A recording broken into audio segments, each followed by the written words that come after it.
Cumprimentamos a todas as pessoas que nos assistem em mais uma transmissão do canal Cultural OAB.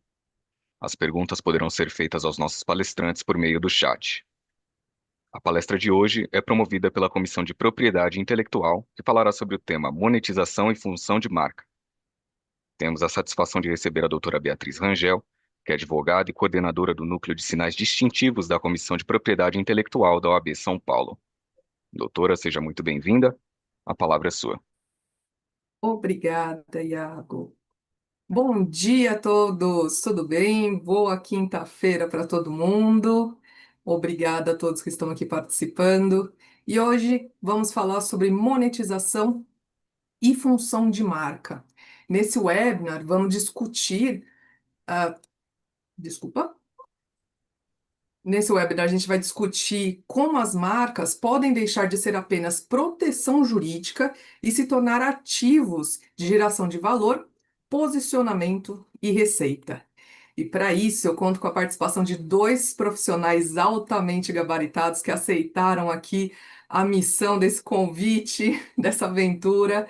Então, comigo temos a doutora Paula Gomes, advogada, doutoranda em políticas públicas para o desenvolvimento no Instituto de Economia da Universidade Federal do Rio de Janeiro, mestre em propriedade intelectual e inovação pela Academia da Propriedade Intelectual, inovação e desenvolvimento do Instituto Nacional da Propriedade Industrial, INPI, e especialista em propriedade imaterial, direitos autorais, propriedade industrial, direitos da personalidade e comunicação. E também quem aceitou a missão de participar aqui com a gente, temos o doutor Iberê Jareta, graduado em Ciências Econômicas e Ciências Contábeis, MBA em Finanças, Controladoria, Auditoria e Compliance. E hoje vou dar a palavra aqui, iniciando com a doutora Paula, que vai começar a introdução do nosso tema, e depois nós passamos a palavra para o doutor Iberê, que vai falar um pouquinho da parte de atuação dele com relação a essa questão do brand valuation, né? E, por favor, todo mundo que tiver dúvida, pode colocar lá no chat, que no final do webinar a gente conversa um pouquinho. Doutora Paula, por favor, com a palavra. Bom dia, Beatriz, bom dia, Iberê, bom dia a todos. Uma ótima quinta-feira a todos. É um prazer estar aqui com você, agradeço muito o convite. Vamos falar um pouquinho da marca como ativo intangível, que é um assunto que me fascina desde o tempo do mestrado. Para falar sobre marca como ativo, a gente precisa falar sobre função de marca. Por que que essas coisas estão muito ligadas uma à outra? Esse é o tema da apresentação. Como a gente só tem pouco tempo, eu vou direto compartilhar minha tela aqui e entrar no assunto com vocês.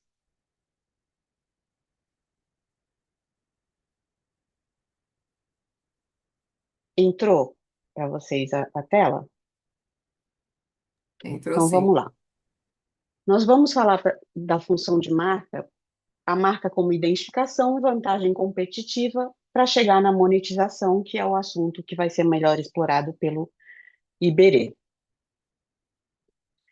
A marca, como a gente sabe que tem aí na plateia tanto pessoas da área da propriedade intelectual quanto outros advogados e até pessoas que não são advogadas, ela está na nossa lei, ela é definida como um sinal distintivo visualmente perceptível, não compreendido nas proibições legais. O que significa isso?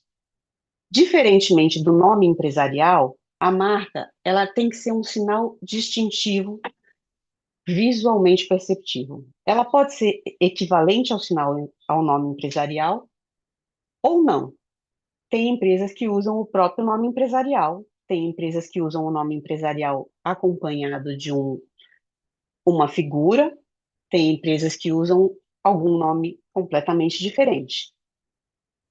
O importante é que no Brasil ela tem que ser visualmente perceptível. As marcas podem ser fortes ou arbitrárias, elas podem ser fracas ou evocativas, elas podem ser descritivas. Não, mentira, elas não podem ser descritivas, por isso está cortada. Essa está uma proibição legal. Então, eu coloquei aqui essa marca. Vocês conhecem essa marca? Não conhece? Olha lá, o Iberê não conhece, a doutora Beatriz conhece. Essa é a marca do Hopi Hari. Hopi Hari é uma marca considerada forte ou arbitrária. Por quê? Hopi Hari não quer dizer nada em nenhuma língua, em nenhum lugar. Ela é única e absolutamente Hopi Hari, a marca de um parque de diversões. Quando uma marca é assim inventada, ela é forte geralmente, porque nada mais compete com ela naquela área. Já Netshoes, por exemplo, embora seja uma marca muito conhecida, todo mundo conhece, ela é uma marca evocativa do serviço que ela presta. Por quê? São sapatos, shoes, vendidos pela internet. Sapatos pela internet é uma marca evocativa do serviço. É uma marca fraca, embora com o tempo ela possa ser construída, se tornar famosa, diversas formas dela vir a se tornar conhecida, não tornam ela uma marca fraca do ponto de vista de deixar de ser evocativa. E aí eu trouxe várias marcas para a gente refletir um pouco sobre elas. Por exemplo, o que essa maçãzinha traz para vocês? Eu garanto que ela traz muito mais coisas além da lembrança de que ela é uma maçã da Apple.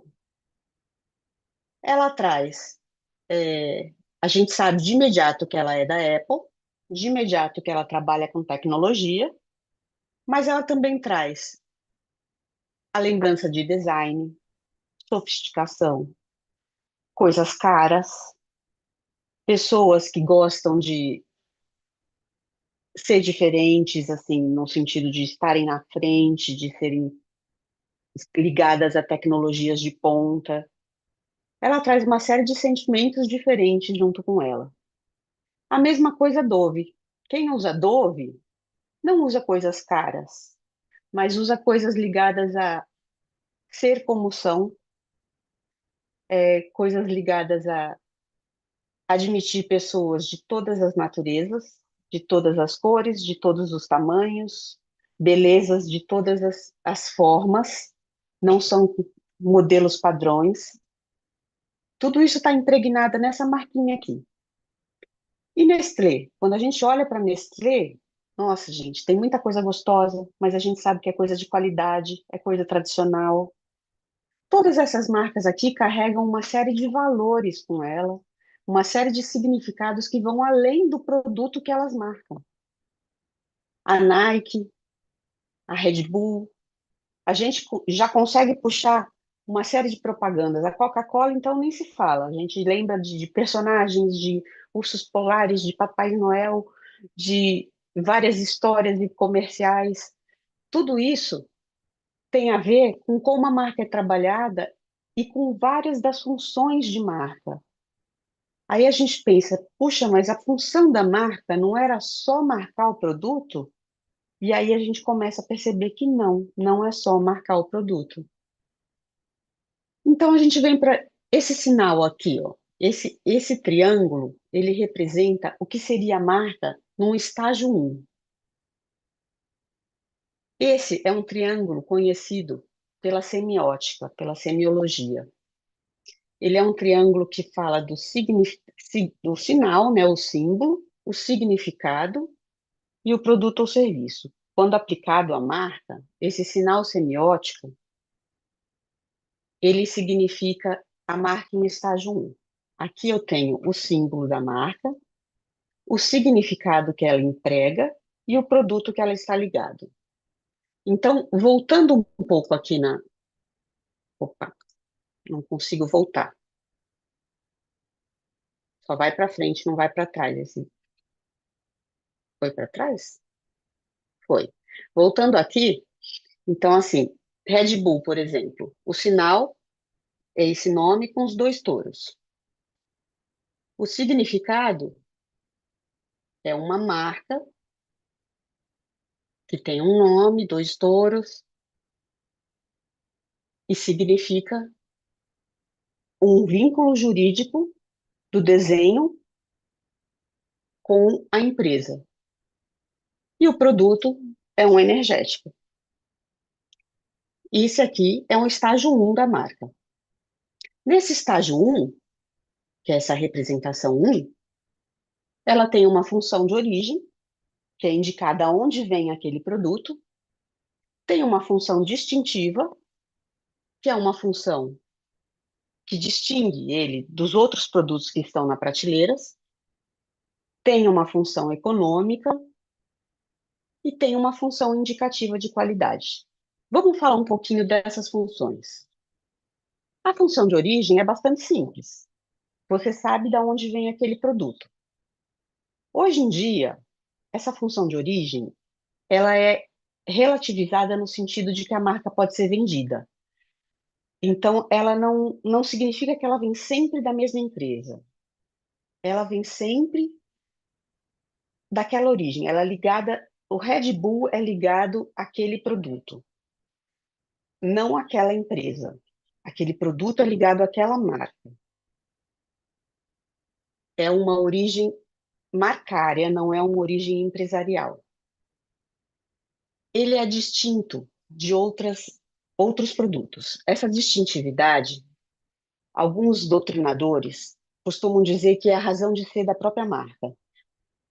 Na realidade, talvez ela fosse a única função importante, a única função realmente real da marca, a função distintiva. Ela teria uma função meio de distinguir, identificar, e uma função fim de distinguir entre os outros produtos. A função econômica seria uma função de diminuir o tempo de busca do consumidor. O que seria isso? Entre milhares de produtos, ele sabe o que ele quer pegar porque ele já experimentou aquilo antes. Então, ele não precisa, de novo, ler todos os rótulos, procurar todos os ingredientes. Ele sabe que aquele produto ele já experimentou, ele sabe o que, é que tem ali dentro daquela caixinha, ele vai de novo naquilo. E isso está ligado também à indicativa de qualidade. Não significa que é uma qualidade excelente. Significa que é a mesma qualidade que você experimentou antes. É uma manutenção de qualidade relativa à que você experimentou antes.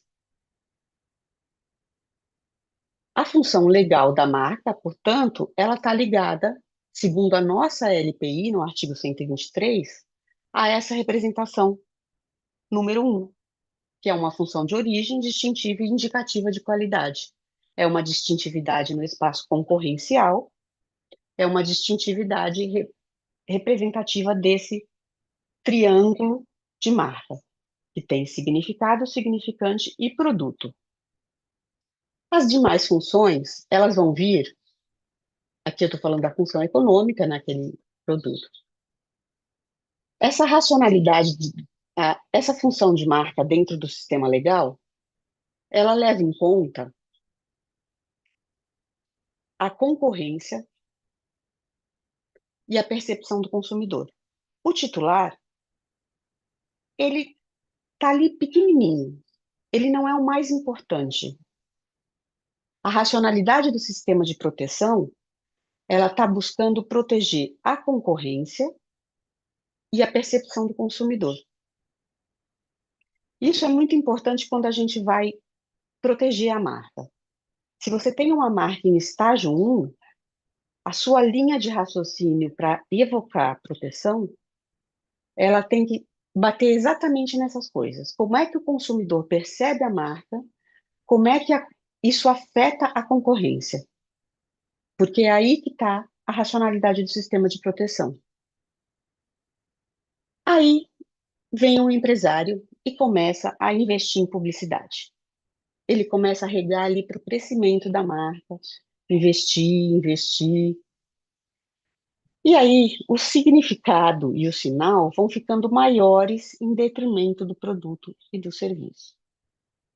Esse investimento, ele vai causando um crescimento do significado, um crescimento do sinal, e ele vai se desprendendo do serviço e do produto, ou do produto aos poucos. O que significa isso? A gente vai investindo em branding. O branding, ele significa o quê? Posicionamento, propósito e atributos aplicados à marca. Então, ela deixa de ser apenas um símbolo que significa qualidade e distintividade, e a marca passa a ganhar um propósito, um posicionamento e atributos próprios da empresa, dos valores da empresa ou daquele produto. Por que se faz isso? Se busca fidelização, se busca um incentivo ao consumo, se busca uma construção mesmo de propósitos de posicionamento no mercado. Essa construção vai mudar a racionalidade do sistema de proteção. Ainda existe uma preservação de percepção do consumidor, mas ela não está mais focada nesse consumidor pré-venda, que confunde a marca. Ela está focada num consumidor de percepção pós-venda. O que significa isso? O consumidor que compra aquela marca, ele não quer ser confundido com o consumidor que usa produtos piratas. Ele não quer ser confundido com o consumidor de baixo custo, vamos dizer assim. Ele não quer que o consumidor que compra produto pirata tenha o mesmo status que ele, porque aquela marca já se tornou mais cara. É uma concorrência pró grandes marcas agora, porque são marcas de maior investimento, marcas de maior luxo. E os titulares ganham grande percepção aí, porque a lógica de proteção é uma lógica de proteção ao investimento. Essa racionalidade muda, e mudando a racionalidade, você muda a linha de defesa das marcas. Aí tem uma outra forma de crescimento de marca. Independente do investimento, começa o boca a boca.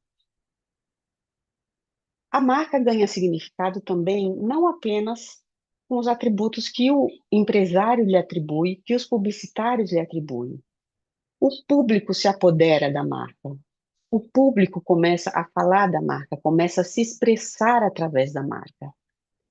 A marca ganha uma dimensão comunicacional. Ela começa a comunicar algo e a ganhar significados que o próprio público lhe atribui. E aí, pronto. Chegou o ponto da monetização da marca, porque o produto ou serviço já não importam mais. Ela está completamente desprendida do produto ou serviço. Ela não é mais um triângulo. Ela é uma marca que a gente costuma chamar flutuante. Barton Bibi, que é um doutrinador norte-americano que cunhou essa expressão signo flutuante. Ele desprende do terceiro elemento e passa a ser um signo que significa uma coisa diferente para cada pessoa que o utiliza. Ele tem um significado, ele tem um sinal, mas ele pode significar outras coisas. Os titulares ainda são, a racionalidade de proteção continua sendo a mesma.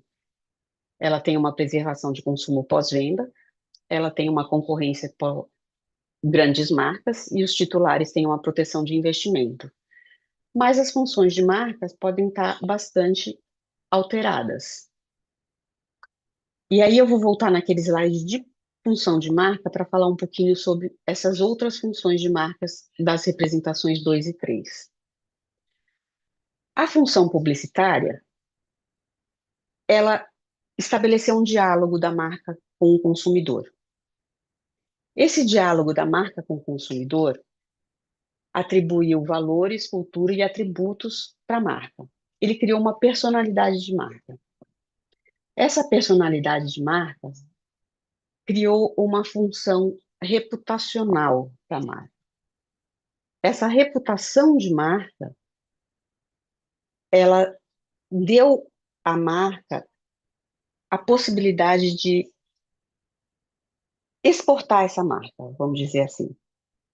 essa reputação pode interessar a outras marcas para colaboração, para licenciamento, para venda, às vezes para valoração da empresa a ponto de valer mais do que o ativo fixo da empresa, do ativo tangível da empresa.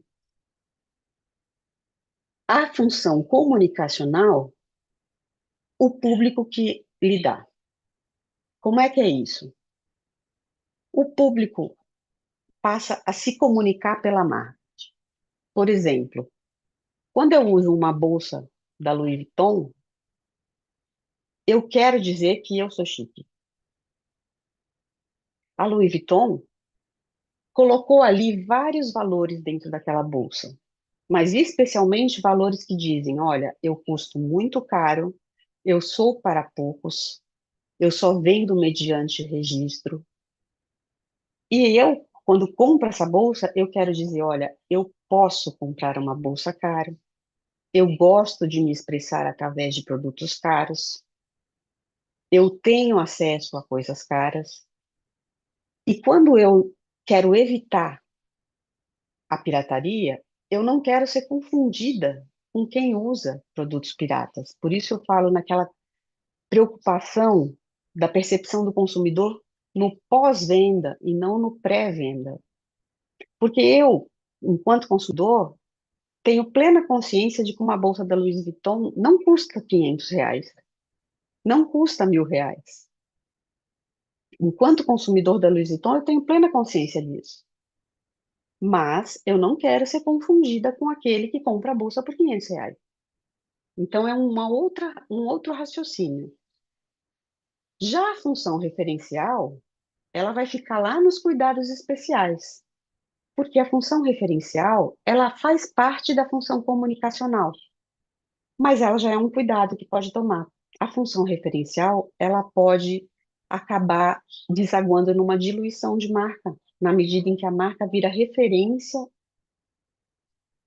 na comunicação das pessoas. Por exemplo, quando eu digo assim, é um bom carro, mas não é assim uma Ferrari. A Ferrari aí deixou de ser marca, ela virou uma referência de carro rápido, de carro bom. Pode ser bom, mas pode ser um indício de diluição de marca. Tem que ficar muito atento quando a minha marca vira uma referência na comunicação. A função social, ela é uma função prevista na nossa Constituição Federal e na nossa Lei de Propriedade Industrial. Em Portugal, ela é um pouco mais incisiva.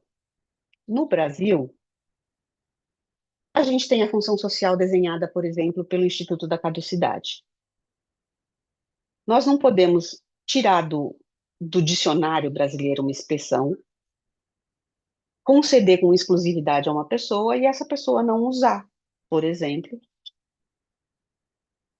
a marca. Eu não uso a marca, mas mantenho ali sob minha exclusividade. Não usou, a marca sofre um processo de caducidade e volta para o dicionário. Volta a ser disponível para todas as pessoas.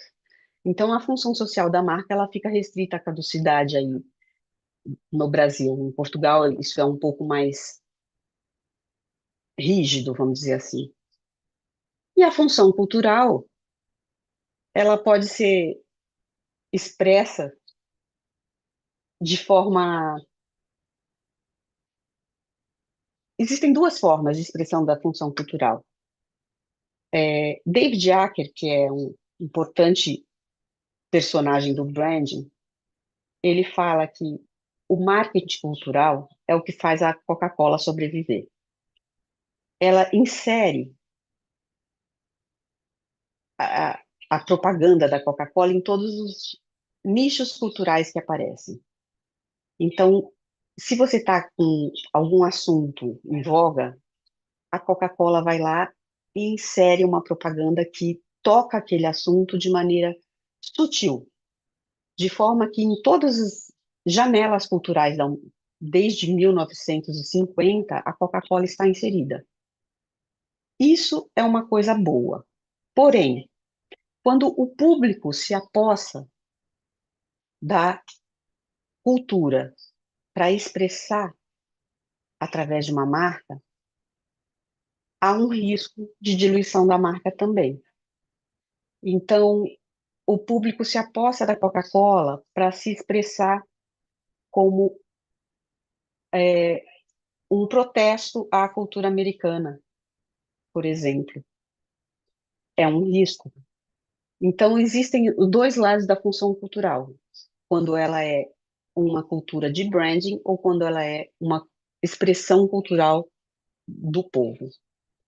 Então, por isso eu coloquei aqui nos cuidados especiais.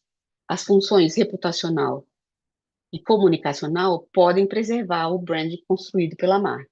A referencial e a cultural são construções coletivas e podem contribuir para a diluição de marca. São cuidados que se deve tomar.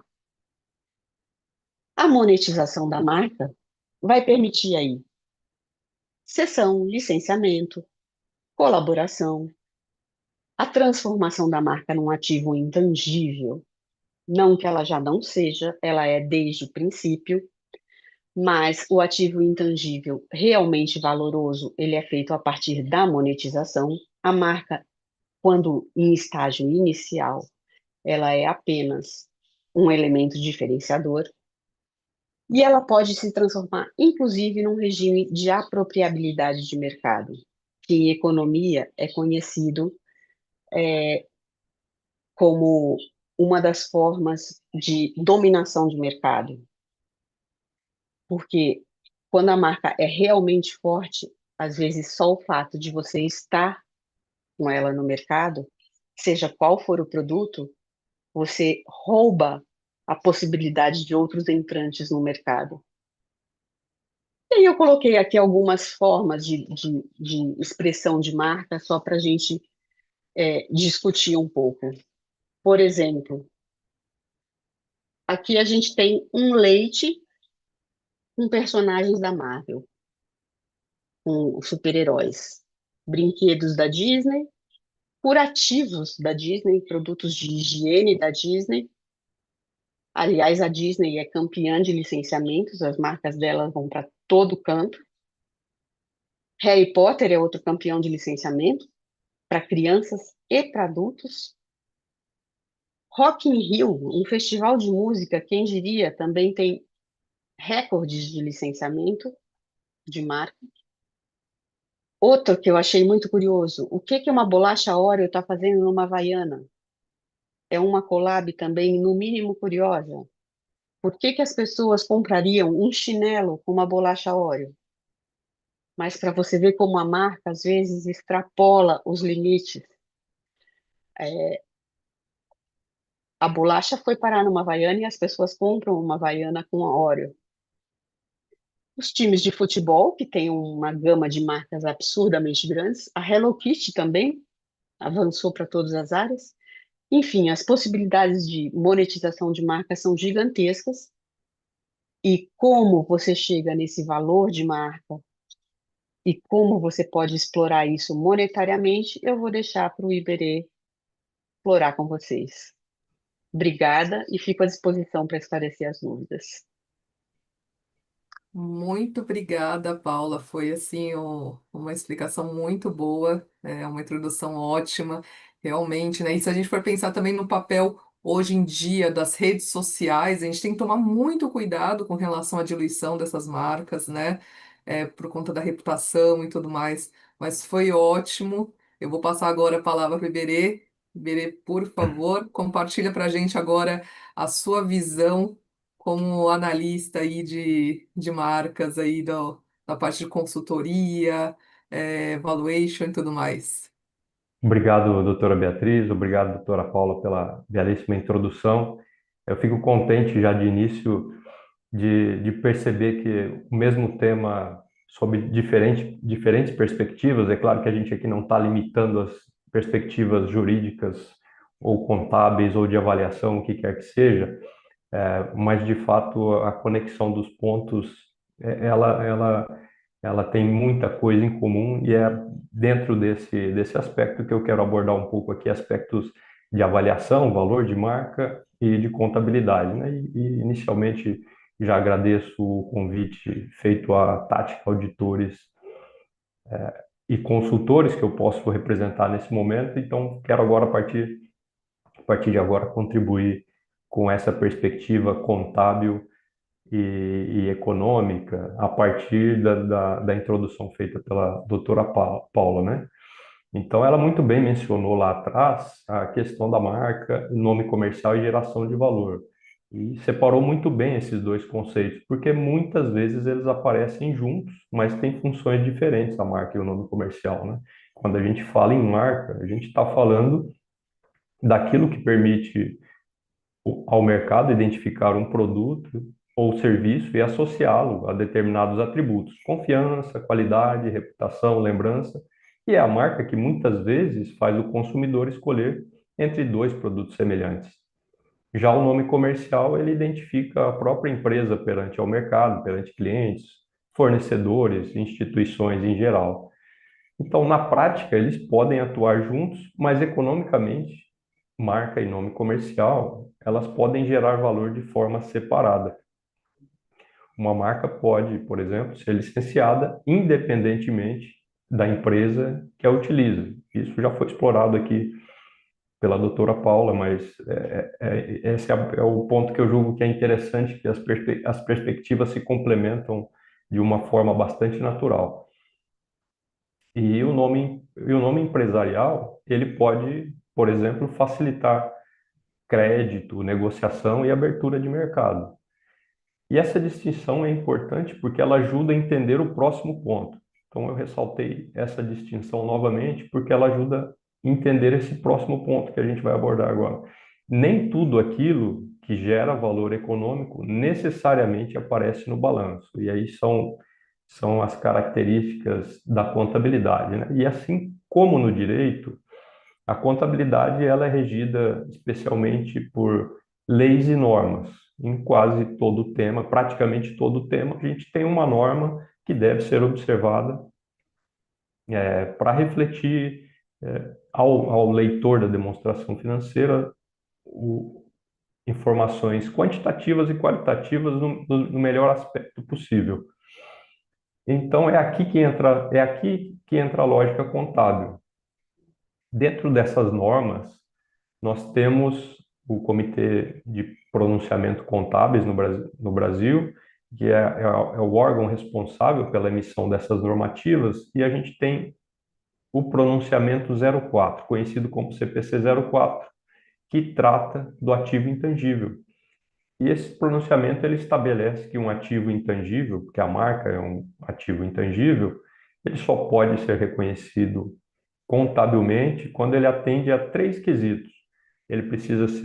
O ativo precisa ser identificável, ele precisa ser controlado pela empresa, a empresa ter capacidade de controle e de ação sobre o uso desse ativo e capaz de gerar benefícios econômicos futuros mensuráveis. Então, esses 3 critérios são determinantes para o reconhecimento da marca. E, então, por que e quando esse valor entra ou não entra no balanço? Então, quando a gente fala de marcas criadas internamente, a própria normativa é bastante direta. Ela diz o seguinte: gastos com publicidade, promoção, campanhas institucionais ou fortalecimento de marca não podem ser ativados. E quando a gente usa a palavra ativados, é o reconhecimento contábil no balanço. E por que disso? O que a norma quer dizer com isso? Por que ela impede esse reconhecimento? Porque a gente sabe que, apesar de saber que isso gera valor, que esses investimentos geram valor, a norma traz a perspectiva de que é muito difícil separar de forma objetiva qual parte desse investimento efetivamente contribuiu para a construção desse ativo marca de uma forma distinta ou de que forma esse investimento contribuiu para o crescimento do negócio. Então, quando você faz um investimento, naturalmente isso tende a gerar valor para a marca, mas também tende a gerar valor para o negócio. Então, como é que se distingue isso? Nessa etapa, quando a marca está sendo criada internamente, essa distinção é muito difícil. Então, você acaba comprometendo um daqueles três quesitos que eu mencionei. Você não consegue separar, você não consegue identificar claramente o quanto daquele investimento pode efetivamente gerar valor para a marca e, portanto, a norma, neste momento, ela te impede desse registro contábil. Agora, quando existe uma aquisição desse direito sobre marcas de terceiros, a situação muda, porque aí você supera essa dificuldade inicial, você passa a ter, numa situação dessa, que você tem a aquisição de direitos, você tem o ativo identificado, você tem um preço de uma transação e você consegue, então, atender aqueles quesitos que a norma nos impõe para o reconhecimento e o registro contábil desse ativo. Dada essa questão da lógica contábil, a gente pode, então, passar um pouco agora para a questão do aspecto econômico, né? Como se mede economicamente o valor de uma marca? Então, a gente passou por uma situação bastante comum. A marca, ela pode não estar refletida no balanço, mas ainda assim ter valor econômico relevante. Para medir esse valor, novamente a gente recorre a padrões de contabilidade e de avaliação, nesse caso, padrões internacionais de avaliação, resumidamente concentrados na norma IVS 210. Então, dentro dessas normas internacionais de avaliação, ela nos direciona para três possibilidades, três caminhos possíveis de avaliação. Uma abordagem que é de mercado. Essa abordagem de mercado, o que a gente basicamente faz é olhar para transações comparáveis que tenham ocorrido, idealmente num universo temporal mais recente, e informações que são públicas de mercado. Você tem uma segunda abordagem, que é a abordagem de renda. A abordagem de renda, ela já passa pela questão de você estimar quanto que uma marca pode contribuir para a geração de resultado futuro. E uma terceira abordagem é a abordagem de custo, que, de forma resumida, ela reflete, na perspectiva do avaliador, quanto custaria reconstruir um ativo equivalente, quanto custaria reconstruir uma marca equivalente, com todo o esforço conhecido que uma companhia precisaria empregar recursos para chegar no mesmo ponto de maturidade naquele momento de avaliação. Na prática de mercado, especialmente em marcas maduras, a abordagem de renda é a mais utilizada, porque ela normalmente vai traduzir melhor a capacidade econômica real daquele ativo. Mas essa questão da abordagem, ela depende justamente da maturidade da marca. Sabendo que a prática mais comum da abordagem de renda, eu vou dar um foco um pouco maior para isso, compartilhando aqui com vocês qual é a metodologia mais comum de avaliação de marca. Ela é conhecida como o método do Royalty Relief. E a lógica é simples. A ideia é se perguntar quanto a empresa pagaria se ela não fosse dona daquela marca e precisasse licenciá-la de um terceiro. A partir dessa lógica, né, e o royalty, como a gente conhece, ele pode ser cobrado de várias formas. Geralmente ele é cobrado com a aplicação de um percentual sobre a receita, dependendo do setor e da força da marca, né? Eu digo, em relação ao royalty, a taxa de royalty ela está diretamente relacionada ao setor e à força da marca.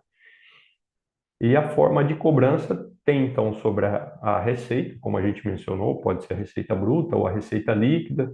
Tem estabelecimento também de royalties mínimos, fixos, tem combinações entre royalties fixos e variáveis, ou até mesmo de cobrança de royalty por unidade vendida, todas essas modalidades. Então, voltando à pergunta, né? Pensando na avaliação com esse método, você tendo essas informações, quanto a empresa pagaria se ela fosse dona dessa marca, se ela não fosse dona da marca e precisasse licenciá-la. Você então faz uma projeção de fluxo de caixa ao longo de um tempo para capturar quanto seria esses valores pagos e todo esse valor projetado ele é trazido ao valor presente e isso economicamente, conceitualmente, é a forma que se mede o valor da marca. Quando se existe transações comparáveis, por exemplo, a própria questão dos royalties aplicados, a gente também consegue trazer essa informação, que é um dado de mercado, para dentro dessa abordagem de renda, de forma que a gente, dentro da abordagem de renda, a gente pode empregar dados que são de mercado e, de certa forma, a gente fica com uma avaliação um pouco mais robusta, porque ela acaba sendo uma avaliação mista, porque ela utilizou principalmente uma premissa, uma abordagem de renda, mas ela também se complementou com uma abordagem de mercado. E um último comentário sobre a abordagem de custo, ela geralmente é mais comum e pode servir como referência inicial quando a marca está no estágio de maturidade mais inicial, né? Justamente pensando em qual seria o custo de reconstrução, qual seria o investimento para trazer a marca naquele momento de maturidade. Dito isso, a gente volta novamente para a questão mas o que efetivamente gera aumento de valor, o que aumenta e o que reduz o valor da marca? O principal fator que aumenta o valor da marca é a diferenciação competitiva. Uma marca forte, ela reduz o esforço comercial, ela acelera a decisão de compra e cria preferência mesmo quando existem alternativas parecidas de produtos ou serviços. Isso normalmente, com uma marca forte nesse contexto, isso normalmente se traduz para o proprietário da marca, se traduz em preço melhor, em margem maior, em fidelização de clientes, maior participação de mercado e até facilidade para expansão para novos produtos. A doutora Paula aqui trouxe exemplos de colaboração, como é que se espera que uma bolacha Oreo esteja estampada numa sandália. Então, esse é um exemplo prático aqui de como uma força de marca te permite expandir para novos produtos. E, por outro lado, o que pode enfraquecer a marca, né? Basicamente, o que pode enfraquecer a marca é tudo aquilo que compromete a confiança. Litígios, crises reputacionais, perda de relevância, desgaste de posicionamento ou até excesso de dependência de um único público consumidor. Ou seja, o valor da marca é, em grande medida, a capacidade dela continuar convertendo reputação em resultado econômico. Acho que esse é o grande recado sobre o potencial da marca em geração de valor. E como isso pode concretamente ser convertido em valores? Trazendo para a prática os meios mais comuns de conversão de valor da marca, temos uma primeira situação mais comum, que é a compra e venda de empresas ou de ativos isoladamente. Quando eu digo ativo isoladamente, é a compra e venda especificamente da marca. Mas quando você tem compra e venda de empresas, muitas das vezes, um dos objetivos que levaram a parte compradora a colocar uma proposta e efetivamente comprar uma empresa, dentro desses ativos que chamou a atenção dessa empresa adquirida, a marca é um ativo em potencial e que, no momento seguinte, após a compra, parte desse valor da compra ele é alocado à marca. Então, essa é uma primeira situação bastante comum de como a marca pode gerar valor e como isso se dá de forma concreta. Uma segunda situação é o licenciamento, em que o titular autoriza o uso da marca mediante pagamento de royalties. E uma terceira situação é quando o direito sobre marcas integra garantias em operações negociais ou financeiras. E não só isso. Vou trazer também um exemplo que a doutora Beatriz pôde contribuir. Mais recentemente, a marca tem sido, inclusive, considerada em processos de recuperação judicial. Então, isso pode trazer uma nova perspectiva também de como a marca, claro que uma situação mais específica, uma situação mais crítica, às vezes, que uma empresa pode estar passando, mas isso abre essa possibilidade de você, do gestor da recuperação judicial, ele ter esse ativo para trazer para dentro do processo e contribuir também com um valor.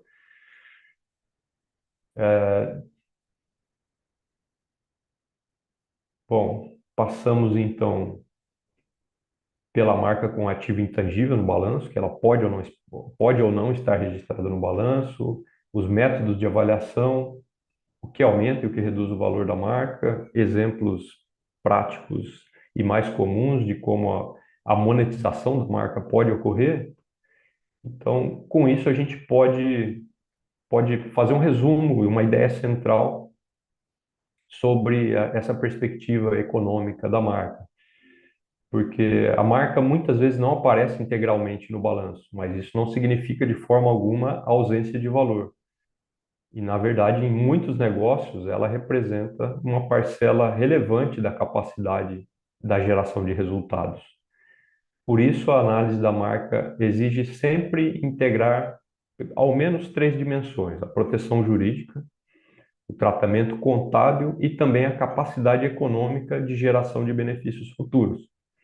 Quando essas três dimensões são vistas em conjunto, a marca deixa de ser apenas um elemento de identidade e passa a ser corretamente compreendida como um ativo estratégico. Eu acho que esse é o grande recado que a gente pode, de uma forma contínua, desde o começo da apresentação e até onde a gente esgotar o tema, é que a marca ela é sim um ativo estratégico e dentro desse processo esse é o tema multidisciplinar, então nos, tem os momentos ali em que o advogado, o profissional do direito, é o profissional que vai conseguir justamente atender o seu cliente e dar esse suporte jurídico. E também, em algum momento, o avaliador, o economista, o contador, ele vai conseguir suportar na questão da percepção de valor, né, na mensuração de valor para essa marca. Então, é muito importante ver a marca como um ativo estratégico.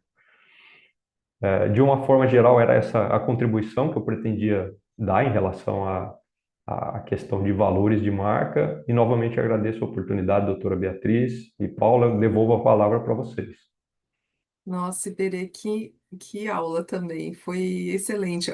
O gostoso dessa troca, desse bate-papo, é justamente ter essa visão que nós aqui, né, como advogados de PI, a gente não tem. Então, assim, essa sua aula que você deu mostrando as formas, né, de valoração da marca, as metodologias e tudo mais, é fantástico. E é justamente isso que nós tentamos demonstrar explicando a importância de um depósito de marca. Não é simplesmente um ato perante o INPI.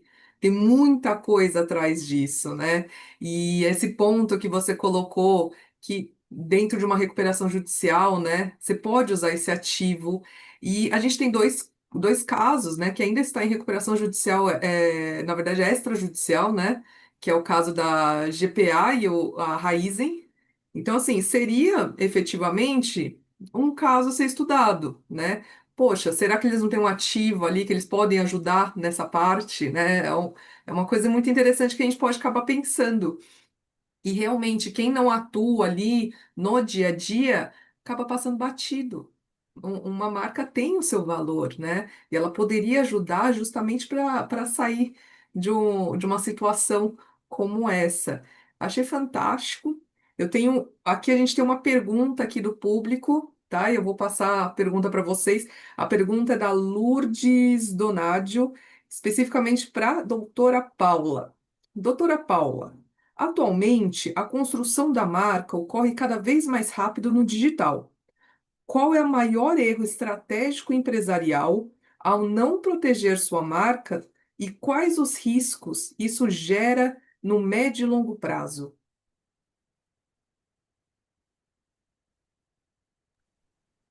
Obrigada pela pergunta, Lourdes. Olha, não proteger a marca é um risco gigantesco. Por quê? Em primeiro lugar, quando você trabalha uma marca sem pesquisar no banco de dados, no banco de registros do INPI, você já está correndo um risco. Porque pode ser que essa marca já exista e esteja protegida. E aí você está construindo um branding ali no digital e um belo dia você recebe uma notificação de que você não pode usar essa marca. Isso não é incomum, isso é o que mais acontece. A doutora Beatriz também trabalha com marca, pode confirmar, é o que acontece com frequência. E às vezes você já despendeu ali meses trabalhando, você já tem os seus seguidores, você já tem uma quantidade grande de pessoas ali conhecendo o seu serviço com a sua marca. Então, assim, a primeira coisa, você precisa pesquisar se essa marca está disponível para registro e registrar, porque o Brasil adota o sistema atributivo de direitos, ou seja, ele reconhece sua marca a partir do registro. Existem exceções, existem, mas elas são muito difíceis aqui no Brasil. Você vai poder é, requerer o reconhecimento do seu uso de marca através de processo administrativo, é bem complicado. Então, a melhor forma é você primeiro pesquisar se essa marca está disponível e realizar o seu registro, antes de qualquer esforço publicitário. Muito bem. Teve até um caso, assim, eu vi nas redes sociais que teve uma influencer, né, que ela abriu uma loja, ela fez todo a marca, divulgou tudo nas redes sociais. E ela não requereu o registro perante o INPI. E ela divulgou, ela fez assim um marketing dentro das redes sociais dela, que era Instagram, TikTok, né? É, E depois eu vi, porque me marcaram nessa postagem dela falando, assim, com lágrimas nos olhos, que ela vai ter que mudar toda a marca, porque já tem um registro anterior. Então é justamente isso. Não basta simplesmente você começar a usar. Você tem que verificar se você não está infringindo direitos de terceiros, né? E eu imagino, essa influenciadora, ela montou uma loja física. Nós sabemos quanto que custa para montar uma loja física, né? Contratou marketing para fazer toda a parte do visual da marca. Então, assim, gastou um dinheiro que você poderia ter melhor a se aproveitado se tivesse feito essa busca, né? Essa busca de viabilidade de uso da marca e tudo mais. Isso eu acho que é o principal, né? Só que, efetivamente, a gente tem essa questão das redes sociais que aqui a gente está conversando aqui, sabe lá Deus quantas páginas das redes sociais abriram novas, com novas marcas, né? E é uma coisa assim, é um fluxo intenso, né? A rede social é uma questão assim que tem que ser efetivamente vista com calma, não é assim, coloquei uma dancinha do TikTok com uma marca que ela é minha, né? Então, assim, eu acho que justamente isso, tem que fazer essa busca, tem que ter a consciência que a marca não é só um registro, ela tem todo um valor. Iberê mostrou aqui o quanto que ela pode ter esse valor, né? A questão da reputação. Então, assim, eu acho que o bate-papo hoje, sim, foi fenomenal. A experiência, trazer a experiência de vocês dois, assim, foi fantástica, né? A interação do pessoal aqui do chat. Obrigada, Lourdes, pela pergunta, foi ótima mesmo. E eu vou estar aqui nos momentos finais e vou fazer só uma última pergunta, né, para os dois. O que que vocês recomendam para quem está começando com relação a marcas e também aquelas pessoas que já têm a marca, mas ainda não têm esse conhecimento de, ai, como é que eu posso agregar valores e tudo mais? Eu queria saber só as recomendações de vocês, com cada um nas suas áreas.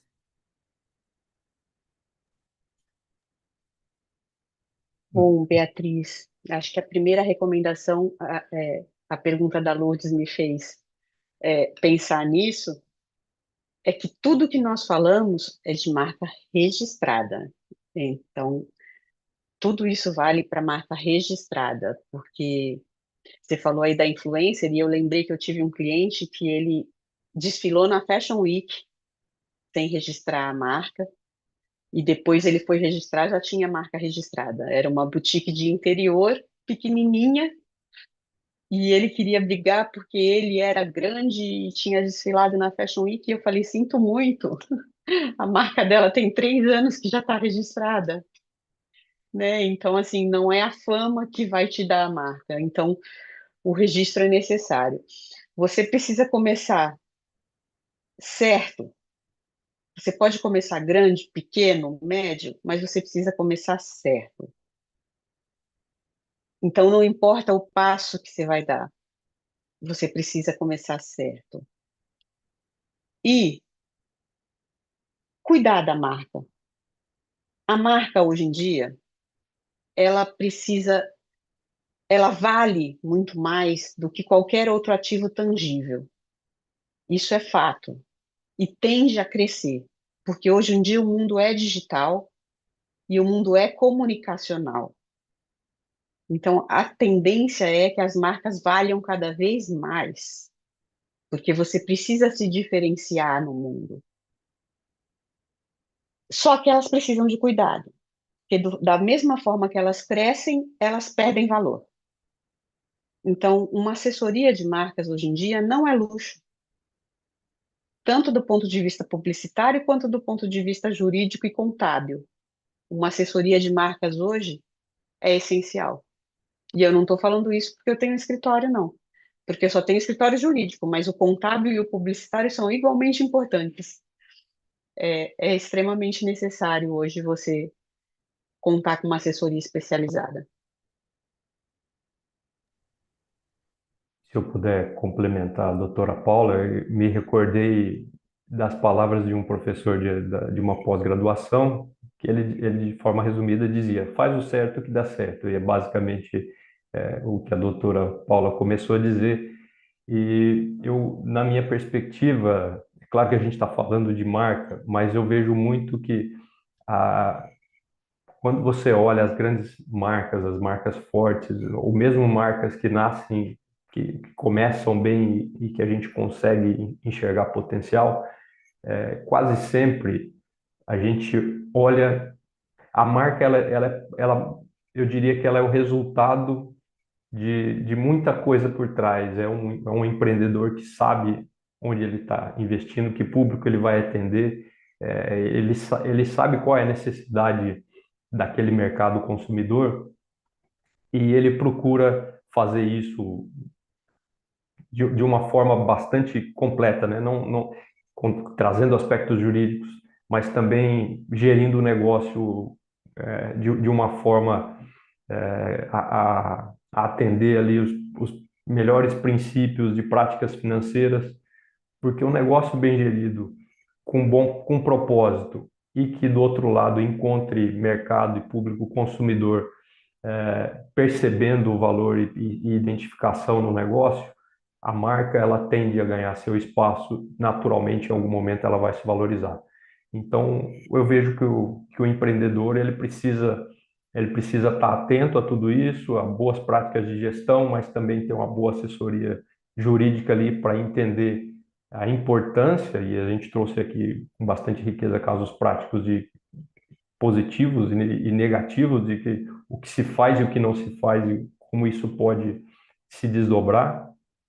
Então, sabe, passar esse recado também que seja com uma assessoria contábil ou seja com uma assessoria financeira, tem muito profissional capaz de contribuir e dar suporte e dar direcionamento a essas ações que sem dúvida, contribuem para que esse caminho do empreendedor, que não é nada fácil, que ele seja que ele atravesse toda essa jornada bem acompanhado, de forma a reduzir riscos, porque O sucesso nunca é fácil, mas quando ele é bem acompanhado e bem compartilhado, a chance dele ocorrer, ele acaba sendo um pouco maior. Eu acho que essa é a contribuição que eu poderia fazer e a recomendação. Ela não é, eu não consigo passar nenhuma fórmula mágica, mas vou fechar novamente com as frases do meu professor. Faz o certo que dá certo.